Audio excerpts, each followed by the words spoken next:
Well, it's 4 o'clock, and welcome to the Great War Discussion Group. The speaker today is Karl Menninger, who has presented before and who I'm sure many of you know, if not all of you. The topic is the B team. Now, that doesn't just mean Belgium, Bulgaria, and Brazil. It stands for a large number of countries that were involved in the war, were dragged into the war, often kicking and screaming. Some of them, in fact, were in the war from the very beginning. One of them, Serbia, actually had a higher number of casualties and deaths per capita than any other country in the war. Oddly, they had that same distinction in World War II, but that's a whole nother question.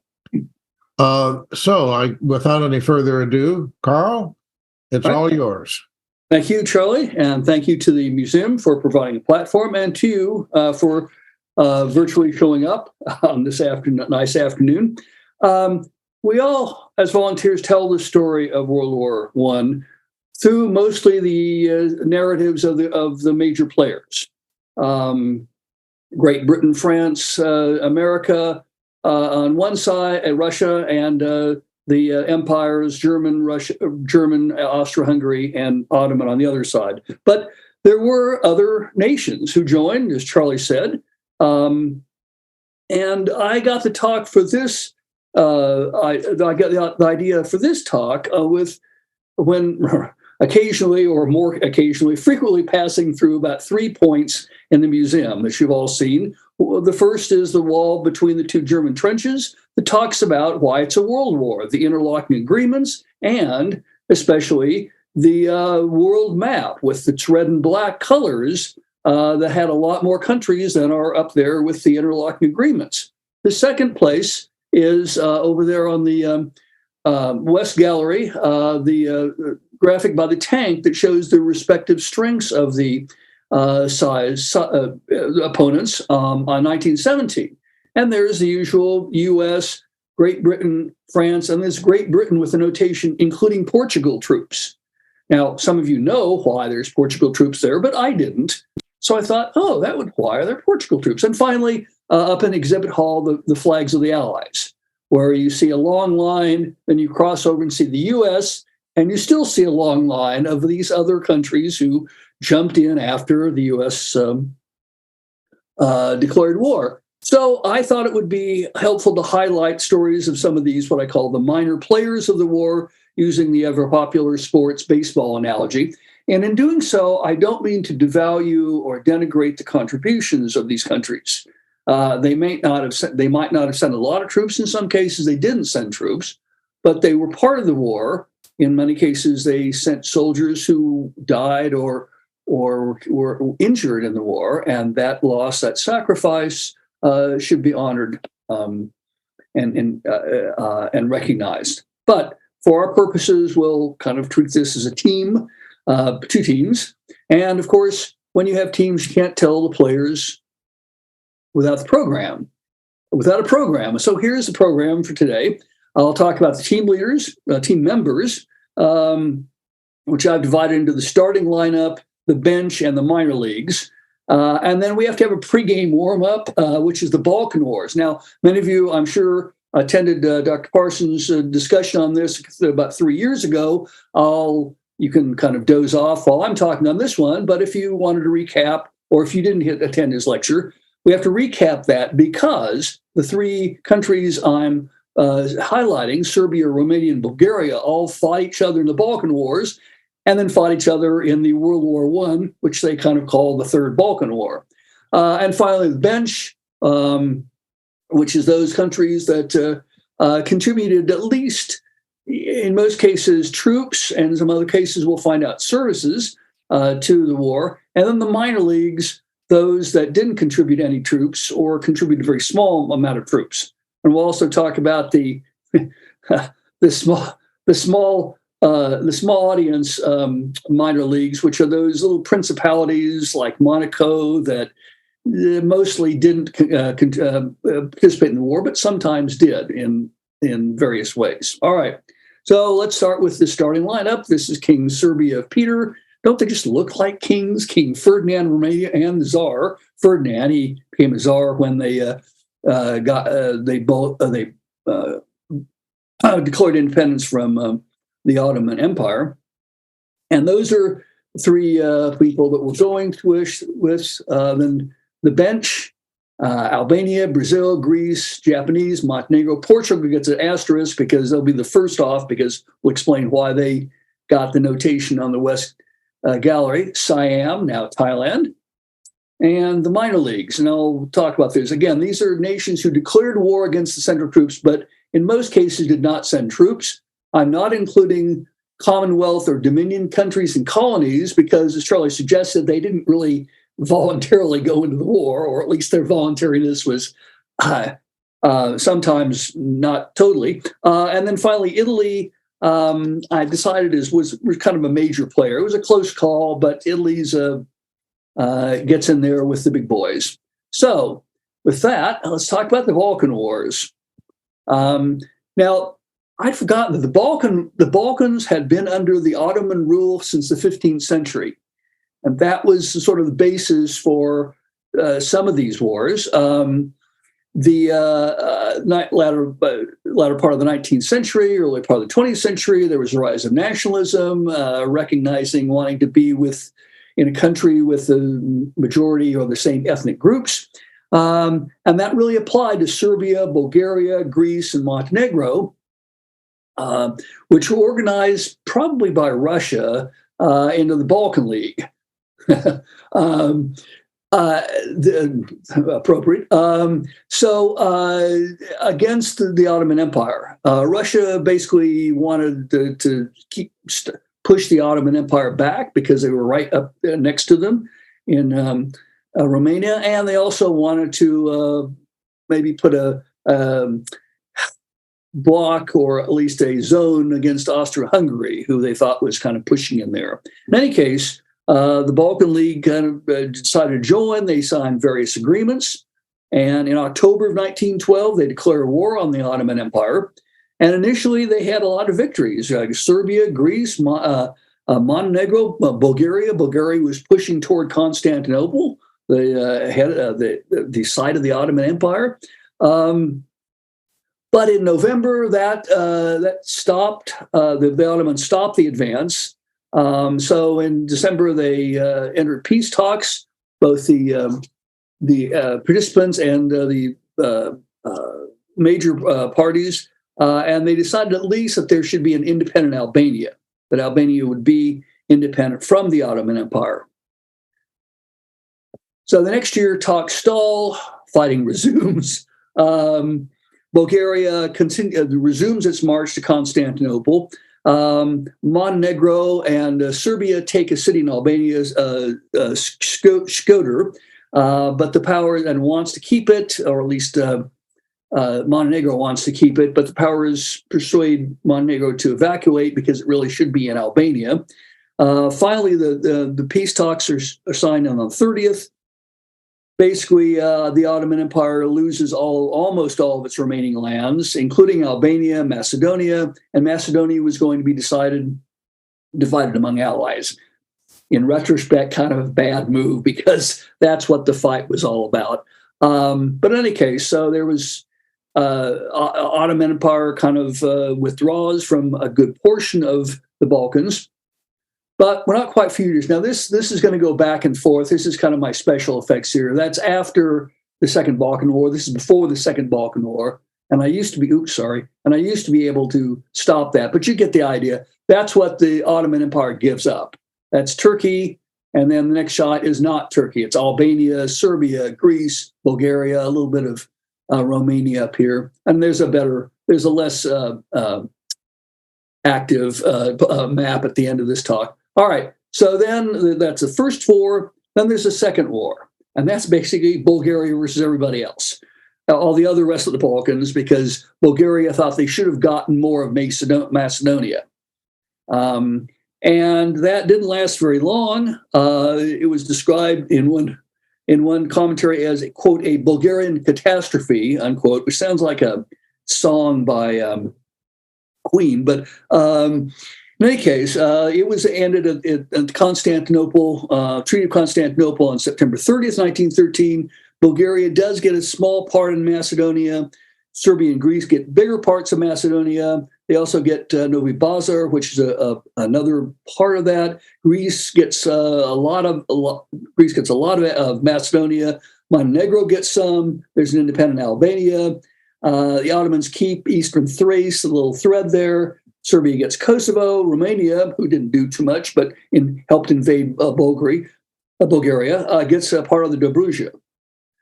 So the winners then were everybody except Bulgaria and the Ottoman and Austria-Hungary, which was kind of backing some of the unrest there. And so that's a treaty. The Treaty of London established Albania and sort of drew the line before Constantinople, but the Treaty of Constantinople, Serbia gets a lot here. Montenegro gets a good chunk. Albania is established. Greece gets a whole lot. Bulgaria still keeps some of Thrace, but Turkey gets, as you can see, up to Adrianople. So they get some gains, but they lose all this. All right, so that's the prelude. That's the free game warm-up. Let's go into the Kingdom of Serbia and its story. Now, if you recall, I flashed a slide at the beginning showing King Peter as the head of Serbia, sorry. But there was a last-minute substitution, perhaps not coincidentally, 4 days before Austria-Hungary declares war on Serbia. King Peter proclaims his son Alexander the heir apparent and regent, and that's Alexander.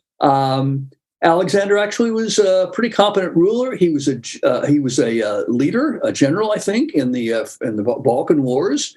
It's not really clear why King Peter says, "Okay, son, it's your turn." But after the war, as you'll see, Peter comes back and says, "Thanks, son, appreciate the job," and is named king of. Spoiler alert here: the kingdom of the Serbs, Croats, and Slovenes, which becomes Yugoslavia.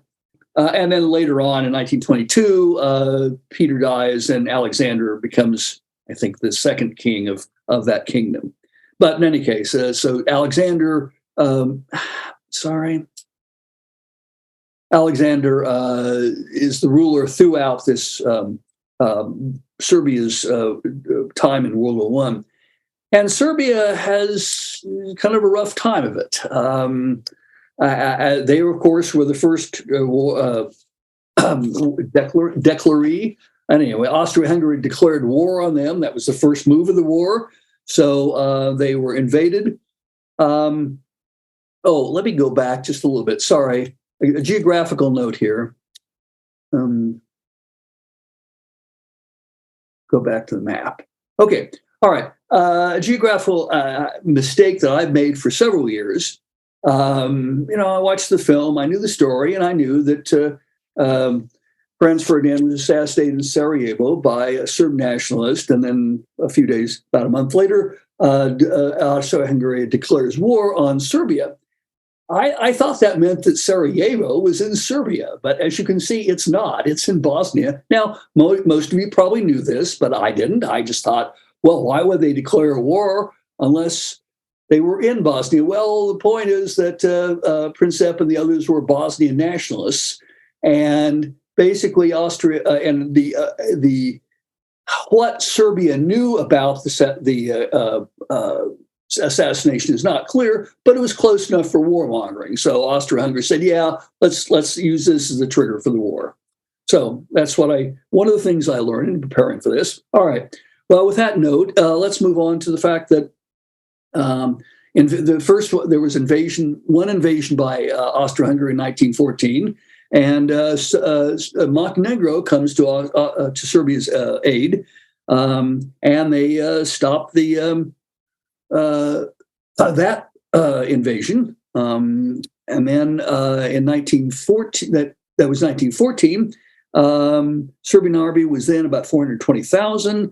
The Montenegros contributed 50,000. These were militia rather than regular army, but still they were helpful. They were mainly under Serbian command. There were also actually a number of ethnic Serbs, and this is true for the other people, Romanians who were drafted into the Austrian-Hungarian army. They were pushed back in mid-August. In September, they try again. Serbia retreats beyond Belgrade, the capital, but then counterattacks on December and pushes Austria-Hungary back. So round one to Serbia. Second phase, that Austria-Hungary calls for help, and Germany and Bulgaria, who by October of this time is in the war, and they push back. They attack from both sides, from the north, from the east and the west, and we'll see that after some advancing months, Germany, von Mckiesen's, I'll get that right eventually, sends the Alpine troops and Austria-Hungary its 10th Mountain Division, and gradually pushing Serbia into the Kosovo Valley. In November, then, the Serbian High Command orders the retreat of the Serbian army through Montenegro and Albania to the coast. And this is mostly kind of the equivalent of Germany's retreat from Russia, which is disastrous. In addition to troops, they had POWs, they had refugees, they were shepherding. They had no clothes. They had inappropriate. It was cold. It was dangerous. And as if that weren't enough, Albanian tribesmen attacked them throughout this, and nobody really knows how many people they lost. Eventually, the British and French organized a rescue. About 153,000 troops who moved to Corfu. The Central Powers received, by December of 1916, 167,000 POWs from Serbia. So it was pretty much pretty disastrous. But we're not done yet, because in phase three, Serbian army eventually meets up or combines with small British and French troops, the Army of the Orient. I don't know why they called it that. And they fought a trench warfare with Bulgaria down around the Bulgarian Turkey area. They liberated Monastir, the city, but no significant change for most of 1916 and 17. Finally, in 1917, the Vardar offensive, the sort of rested, I guess, British, French, and Serbians combine to move into Bulgaria, and Bulgaria surrenders at the end of September. And Serbia is liberated by November 11th, 1918. So there is a fairly complicated, unnecessarily complicated troop movement in Serbia, but it's Austria-Hungary coming in from the north, Bulgaria coming in from the east. And then this was sort of the march here, Montenegro to Albania to the sea. And then eventually the troops were taken over to Kavala or Corfu. And then they launched their attack to Bulgaria, which kicked Bulgaria out of the war. All right, how much did it cost, and what was the benefit? Well, I'm not sure about the 70,000 troops. I've also seen some other things, but basically, at one estimate, it was an army of 70,000, so they added on. They lost 275,000, 133,000 wounded, and as Charlie mentioned, the 58% casualty rate is the highest among any country in the war. The good news, I guess, is it retained all the territory and survived the invasions to come back as a country. And in 1918, it joined the Kingdom of Serbs, Croats, and Slovenes, ruled by its king, and that eventually became Yugoslavia. All right, on to the Kingdom of Romania. Romania has basically the best deal of these three, as we'll see. They didn't do too much, they didn't lose too much, and they didn't lose, and they gained more than they lost, I guess. But you would have thought initially that Romania would have been on the other side, because in 1883 they signed a triple alliance with Germany and Austria-Hungary, and they didn't. But King Ferdinand declared neutrality at first. And for a while, the Central Powers was okay with that, because they weren't interfering with the traffic on the Danube, and they weren't really bothering anything. But that didn't stop both sides from 1914 to 1916 courting Romania with promises of this is King here. Oh, King Carol. Yeah, this is King Ferdinand. With promises of various countries. And the main thing Romania wanted was Transylvania. Less so for any vampires that might be there than for the fact that about half of Transylvania, 2.8 million out of 5 million, was ethnically Romanian. So that's why they wanted Transylvania.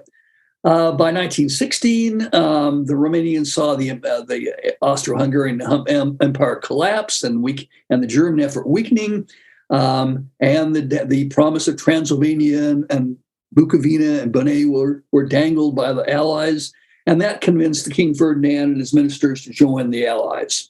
They sort of viewed it the lesser of two evils because they were a little distrustful of Russia, who they were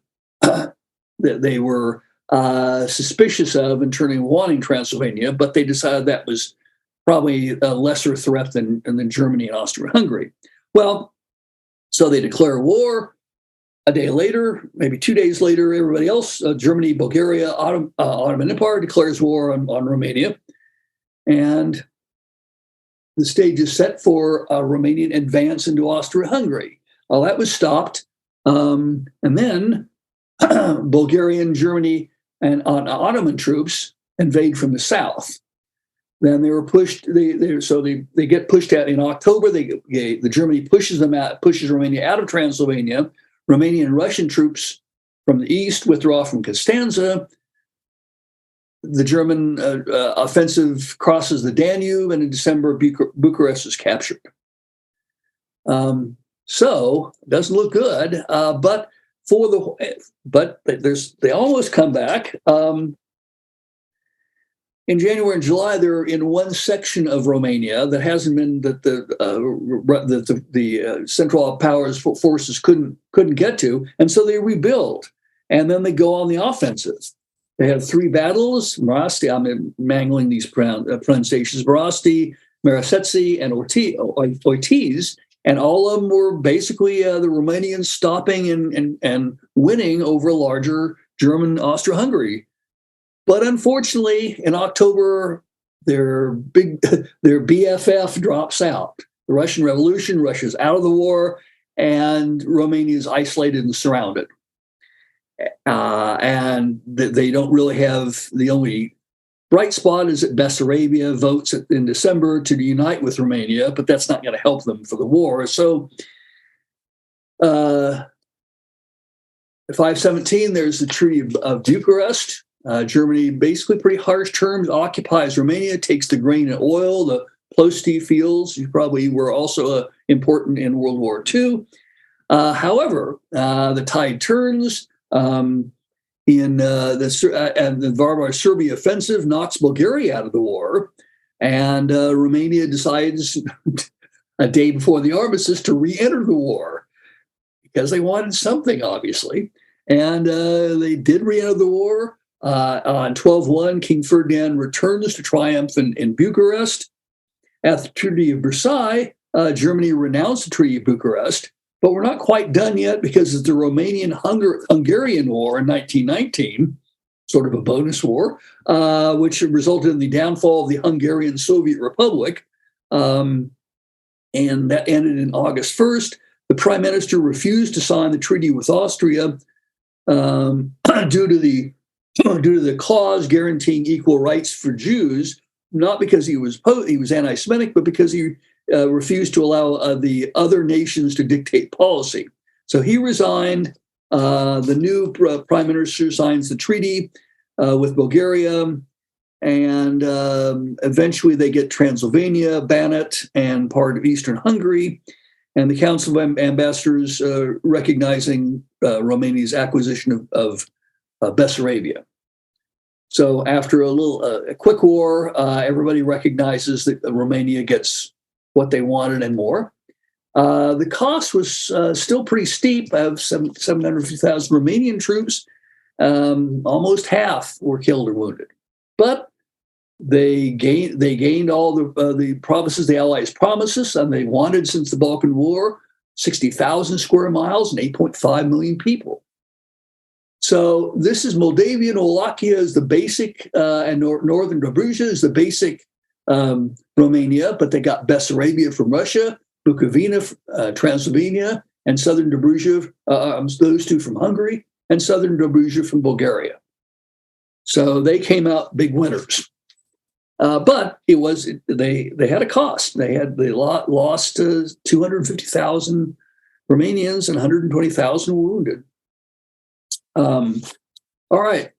Well, those, I don't want to say good guys and bad guys, but are within the three players that decided to fight with the Central Powers. There's only one, and that's Bulgaria. Now, at the beginning, you might have thought that, they're like the other two. Bulgaria starts the war kind of beaten and battered by the effects of the Balkan War too. In this case, they lost everything they virtually they wanted, but they decide on a strict and loyal, close quote, neutrality when war is declared. But the sides come courting. And so in 1915, the Allies offer Eastern Thrace, which is part of Macedonia, next to the borders both Bulgaria and the Ottoman Empire, and help in pressuring Greece to cede a certain city and for Romania to return southern Dubrovna, which they lost in the Balkan War.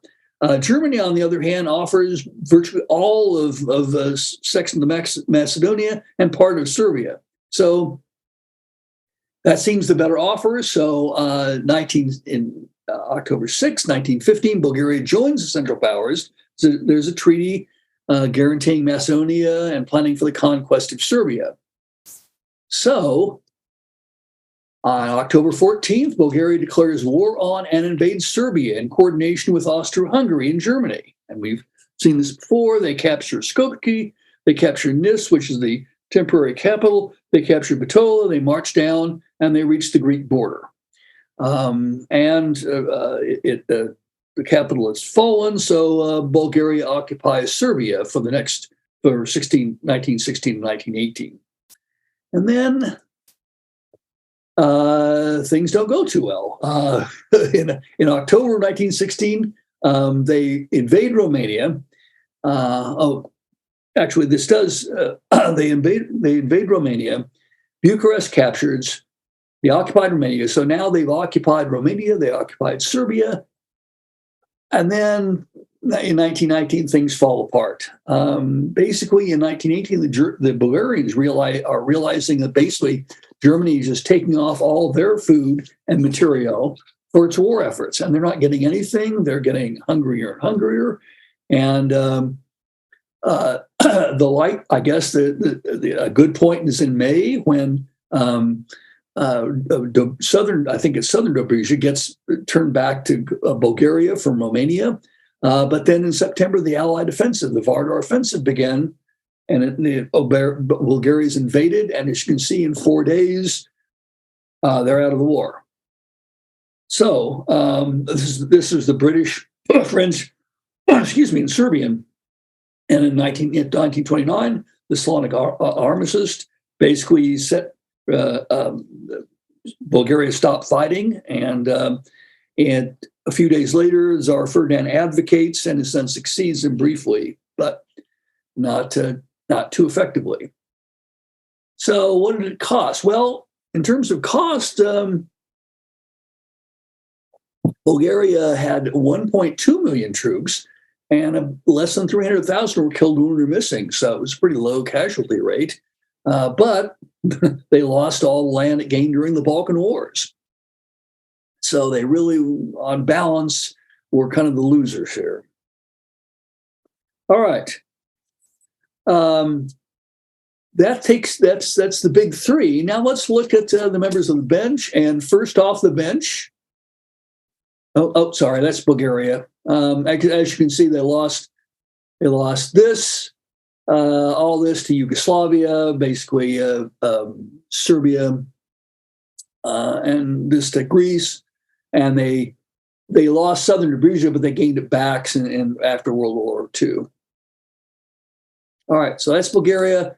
First off, the mention is Portugal. What's the deal with them? Well, Portugal kind of wanted to be a player, and they did it in two fronts. Starting in 1914, they sent their troops to Africa to protect their colonies in Angola and Mozambique, and got embroiled in that fight with the famous General Vorbeck. But they're also concerning about they wanted to be a player in the Western Front, and they were kind of waiting around for Great Britain to invite them to. And in 1916, they sort of did, when Great Britain asked if they'd seize all the German and Austrian-Hungarian ships in port. And they also said, oh, by the way, don't declare war at this point. We'll let you know. And so they did. That resulted in a declaration of war by Germany, and then Austria-Hungary also declares war, and so did Portuguese. But they sat about another year passed, and by the way, throughout all this 1419, there were various changes in government. So not quite on any given day, but the government shifted their position in terms of actively joining the Allies a few times. But in July of 1916, Great Britain invites Portugal to send troops to the Eastern Front. So they form the Portuguese Expeditionary Corps, which is in Portuguese would be CEP, and about 54,000 troops. They sent about 50,000 troops to Africa. In February, in 1917, the first troops arrive in France. In April of that year, they finally arrive at the front after a little training, and the first day they're on the front, they have their first casualty. In October of 1917, the artillery comes in, and basically throughout this, it's in retrospect, it seems pretty clear they were treated as kind of an auxiliary force at best. There was some apparently general belief somehow proven in the Napoleonic Wars that Portuguese troops act best under British rule, and the British officers didn't really question that. And so for most of the time, they were under British rule. Finally, in November, there was briefly under Portuguese command. But then at about the time the British command had decided that the Portuguese troop really ought to be sort of moved away from the front, about 2 days later was the Battle of Lalaise, which basically was a serious loss. The troops lose 35% of their troops, of their capacity. There were a lot of POWs, 327 officers, 7,000 soldiers. General Haig seems to had a note where he perceived the Portuguese troops as were running back from the front, although that's kind of disputed. There were some other versions of it. But in any case, later in July, the CEP was subordinated to the British Fifth Army. And they basically largely did rear echelon work. But they were part of the British troops in the Western Front. They took the sort of total of 100,000 troops, about 20,000, and I don't know the distinction between Eastern Africa and Europe, but a total of about 20,000 were killed, 21,000 were killed, wounded, about a 21% casualty rate. And what did they get? They got a port from what used to be German East Africa to Portugal, from the Treaty of Versailles. Were they then recognized as a major player in the world scene? Well, they tried, but that was one of their reasons for sending troops. Albania kind of breaks the rules here because I don't think Albania ever had an army. They were basically the doorstep of Europe for this war. They didn't have They didn't really have much of a government. They only came into being in 1912. In 1914, they appointed Prince Wilhelm zu Wied to become head of state. He lasts, as you can see, about 5 months. But things were happening. The Greeks were revolting. They were forming a government of North Epirus or Pyrrhus. There was a Muslim uprising during this time. The prime minister stages an attempted coup because he got paid to do so from Italy, and that didn't go too well. Then Austria-Hungary wouldn't send Albania any money because Albania wouldn't send any troops. So things got out of hand. The prince leaves in August. Greek troops occupy the southern part of the country. In 1915, the Serbian and Montenegrin troops again passing through on their way back to the coast. Austro-Hungary troops invade Albania from the north, occupying most of Albania, but Bulgaria jumps in the central part, 1916 to 1917. And then and so you can see how Greece, Austro-Hungary, and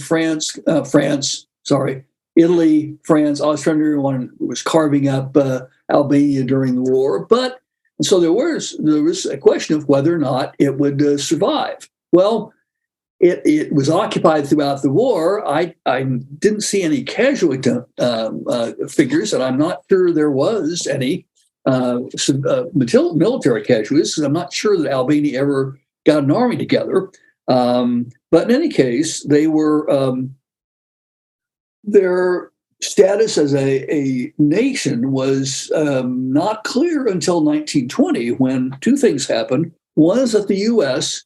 Recognized Albania and receives their ambassador, and the League of Nations admits Albania to membership. So their status as a nation was secured by those two things, even though they were basically non-existent as a nation throughout the first 4 or 8 years of their existence. All right, on to Brazil. And Brazil declared its neutrality in 1914.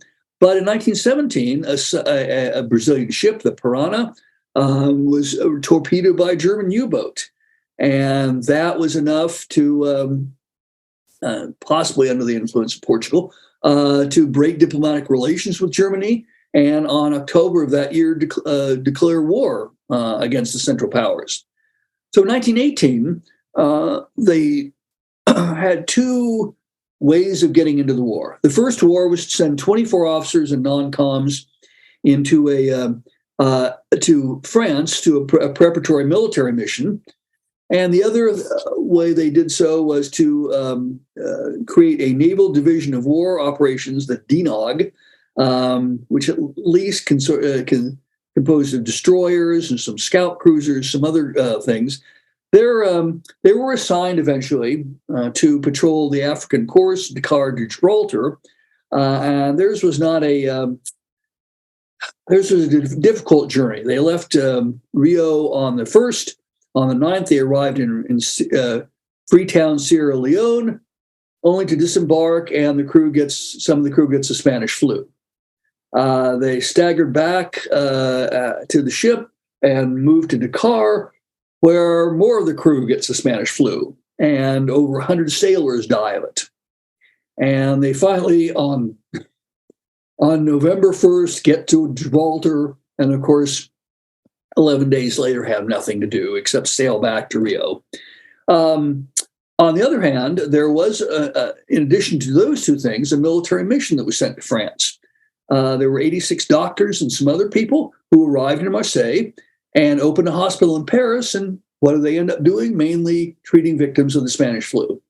They ended that mission in February of 1919. So they stayed after the war and then returned presumably to Brazil.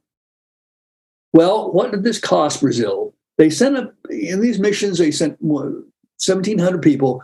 100 were killed and none were wounded. And the 100 that were killed was, as far as I can tell, the sailors that were killed in the Spanish flu.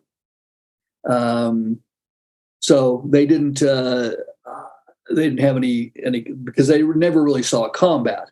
What they gained was, again, the fact that they sent troops into the war, into or near the war, and Versailles gave them back the 70 ships it had seized and financial compensation from Germany.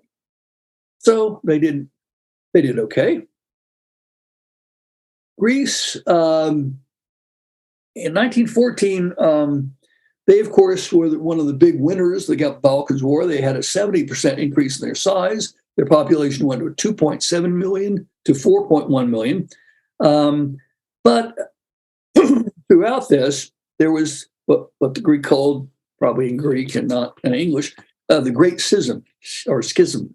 There was a major conflict. There was King Constantine, who, if you knew that he went to college at Heidelberg and married Kaiser Wilhelm's sister, might have guessed that he was pro-German, and you'd be right. But the prime minister of Venizelos was pro-Ally. And so they kind of fought back and forth. There was an official declaration of neutrality, but Constantine allows Bulgarian troops in Greece. Venizelos allows Allied troops in Salonika. He was forced them to resign. He sets up a provisional government in Crete, which some nations recognize.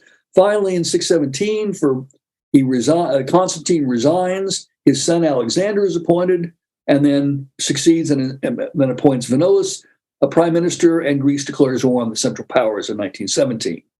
1918, Greek troops fight Bulgarians in May and September as part of the Balkan Offensive, which knocks Bulgaria out of the war. And Skopje falls in 1928, and Bulgaria and Greece then goes on to claim some lands. Actually, this is Salonika over here. What they were fighting over, I think, is, and will be fighting over, spoiler alert, is this area, this part of Macedonia here. 20,000 troops, 230,000 troops, 26,000 killed, 21,000 wounded. Not too great I think it's about 20%. But they have to fight another war, and it doesn't go well. Greece and Turkey fight for 3 years over that territory, and Turkey wins. So Greece has a consolidation of at least keeping some of the land that it gained in the Balkan Wars, but not all. Next, Japan. And Japan really doesn't care too much about what goes on in the rest of the war. They mainly want to take over German possessions, in particular Qingdao and the islands. And Great Britain sort of facilitates that when on August 7th, they asked Japan to help destroy the German Navy ships in Chinese waters. And Japan sends Germany an ultimatum. Germany ignores it, so Japan proceeds. It declares war on Germany and on Austro-Hungary for good measure, though I don't know if there were many, if any, Austro-Hungary ships in there. But it declares war on Germany and then surrounds Qingdao using naval blockade and airplanes from ships. Apparently, the Qingdao, or the garrison Qingdao, had one plane where the guy flies around and drops homemade bombs on the ships, not to very good effect. Then at the same time, after the surrounding and besieging Qingdao, seized the German islands. These are the Carolines, Marianas. But at the same time, they did two other things that I did not know about. First of all, they sent 3 squads of medical staff to Petrograd, and nurses to Petrograd, Paris, and Southampton. No guesses on which group had the best time, who were well received and stayed for 15 months. They also sent, starting in 1914, Japanese pilots to join the French Air Corps and learn flying techniques. They did see combat, and they saw some casualties too. In November of that year, Qingdao surrenders. In 1917, after 3 years later, I guess, they sent naval squadrons out South African Mediterranean to help with troop transport and anti-submarine patrol. And finally, and in retrospectively ill-advisedly, they, like the U.S., sent troops to Siberia for reasons that are unclear, although in the Japanese perspective, they probably wanted to gain a foothold on that part of Russia. They sent 70,000 troops, 1,500 were killed, 600 died of disease, and the last Japanese troops left in 1922. So what did Japan gain out of all this? Well, they lost about 415 killed and 907 wounded. I think that's primarily the siege of Qingdao. They, I believe, lost a few of the pilots. But the Treaty of Versailles gave Japan Qingdao and the islands. In 1922, under U.S. pressure, Japan ceded Qingdao to China, who we'll see in a few moments here. All right, Montenegro is our next to the last nation on the bench. They, of course, were Serbia's staunch allies. August 16th of 1914, they declare war on Austria-Hungary. They send troops to Albania.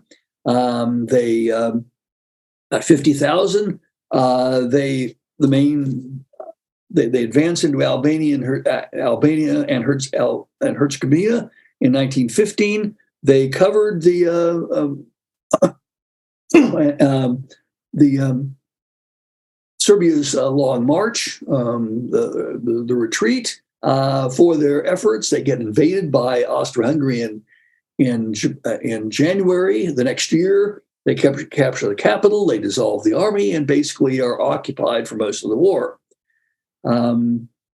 The royal family kind of tries to work deals to restore King Nicola to his either the Kingdom of Albania or maybe include Montenegro as a Yugoslavian state. The prince stayed around and negotiated with Austria-Hungary to try to get them a better deal. Eventually, in November of 1918, after the war is over, the National Assembly of Montenegro votes to A, join the new kingdom of Serbs and Croats and Slovenes, and B, depose Nicola, which is done. And they vote, but of course it's not Nicola, it's Peter of Serbia who is the first king. So what is Montenegro? There's Montenegro before it dissolved. There's Tenji, that's the capital. That's the North Albanian Alps, where the retreat from Serbia occurred. It had an army of 50,000, 3,000 killed, 10,000 wounded, so about 26% casualty rate.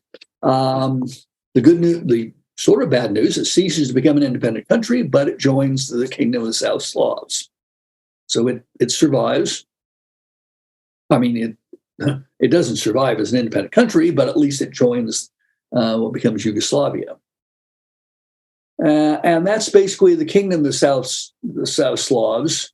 That's Serbia, of course, Montenegro, Dalmatia, which we haven't really talked about, Bosnia-Herzegovina, there's Sarajevo still in Herzegovina, Croatia, Slovenia, Banat and Branja, Novi Sad, which was point of contention, and northern Serbia. So that's the short-lived kingdom of Serbs, Croats, and Slovenes. And finally, Siam, not quite finally Siam. Siam is our last bench member.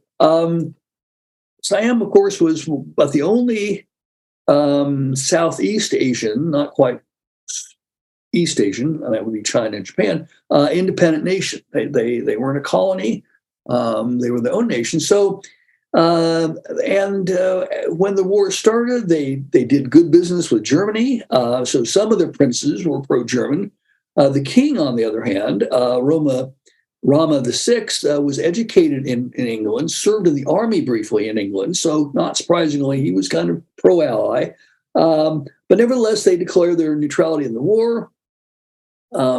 2 years later, they decided that they should declare war on Germany. Some of that was based on German activity in Asia. Some of that was sinking Lusitania, which bothered apparently people in Siam that Germany's unrestricted warfare has come to port. And also the king basically decided that he was more to declare himself clearly ally, and probably to assert the legitimacy of his reign, as well as try to put Siam on the world stage. So Siam declares war on Germany, seizes German vessels in Siamese ports.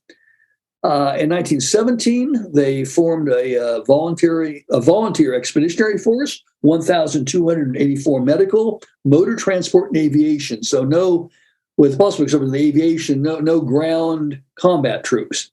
A year less, about 10 months later, they land in France. The pilots and ground crews are sent to training. And of course, they never really complete their training before the war ends, I guess. But in August, the labor detachment goes to the front. And during the last Battle of the Marne, and medical and motor transport go to Champagne and Meuse-Argonne. So they were at the front, not being involved in combat, but participating in the war at the front. Again, 1,284 personnel, 19 were killed. 2 were killed before before the departure to France, and 17 died of accidents or disease. So there were no combat-related deaths, as far as I could tell. I mean, no direct combat-related deaths. And at Versailles, they got the ships they had seized clear back in 1916. All right, so that's the bench. Who's in the minor leagues? And again, most of these are Western Hemisphere countries who at least declared war on or allies with the Allied powers, but with one exception at least, didn't send troops. Bolivia, China, Costa Rica, Guatemala, Ecuador, Haiti, Honduras, Liberia did send a few troops, but I can't really figure out what happened to them. They didn't have much of an impact on the war, and they were apparently a pretty small group, and I'm not sure they even reached the Western Front. Nicaragua, Panama, and Uruguay. Now, I want to highlight China because you may recall that China was the one that Japan was fighting with, but China is also an ally. Well, I thought, okay, let me briefly talk about China. They didn't send any combat troops, but they sent 140,000 laborers with British and French forces beginning in 1916. In 1917, after a U-boat sank a French ship in which 900 Chinese passengers were on and 543 died, China declared war on the Central Powers in August of 1917. In 1918, they sent 2,300 troops to Siberia. At Versailles, China wanted to return to the Shandong Peninsula, which includes Qingdao, that Japan had seized. Japan was awarded Shandong in May of 1919. Protests broke out in China, so the Chinese delegation did not sign the Treaty of Versailles, because of the fact that China felt they were robbed because they should have gotten Shandong province back. So that was China's contribution, quite a bit of laborers with British forces, apparently in a secondary role, not a combat role. So they almost make the bench, but not quite. And finally, the small market minor leagues. Or the Class A minor leagues. These are principalities, small nations. I'll get to Andorra last. San Marino and Liechtenstein were neutral. Luxembourg was occupied by Germany. Luxembourg, of course, is right in the path of the von Schlieffen Plan, so they were taken over, occupied in Germany, 1914, 1918. Andorra declared war, sent no troops, but was invited to Versailles, but was not invited to Versailles. And as a result, they didn't make peace with Germany until 1958, when they discovered, oh yeah, we've never repealed this declaration that we made back in 1918. I think people sort of forgot about Andorra. So, hold on. So Andorra had the longest declaration of war against, arguably, in 1918. And finally, Monaco. And I really haven't been able to figure out exactly what they did. It seems that some sites say they were neutral. One listing I had was 8 casualties out of 80 troops. They also, I found an article where just recently they had a ceremony for 14 firefighters who died at the front in 1917. So, but for the most part, it seemed like they didn't have any activity, but apparently they may have had some activity, but just not a lot. So what's it all about? What was it all about? Well, for the starting lineup, it was mostly about the territory. They really, again, they fought in the Balkan Wars. They fought again over the same territory in World War I, and they fought a couple of side wars afterwards. I don't. There's maybe some ethnic conflict there, but it seems on one level mostly about the territory and not so much about making the world safe for democracy or preserving the world of German and Austro-Hungarian empires. It was just about what they wanted, what they lost, and a lot of that was ethnicity. That is, Romania wanted Transylvania because most of the people in Transylvania were ethnic Romanians, and that may have been true for Serbia too. For some on the bench, it was also about territory, Albania, Montenegro, Greece, or somebody else's territory, Japan and China, although China didn't really want anything in Japan, but Japan fully wanted China's territory. And I think for some of these, it was about the chance to bolster their administration, to be a player, and on the world stage, and to because of that get benefits either economically or territorial or some other diplomatic benefits. And those were some of the motives I suggest these individuals entered the war, or these nations entered the war. And did it really change the war? Yeah. Not much. I think there was some discussion that the action in kicking Bulgaria out of the war was a big signal to German high command the war was pretty much finished in September, and may have been the last straw to cause Germany to seek peace when Bulgaria just simply collapsed and they had nothing in the Balkans. So, well, with that, I am open to questions or comments.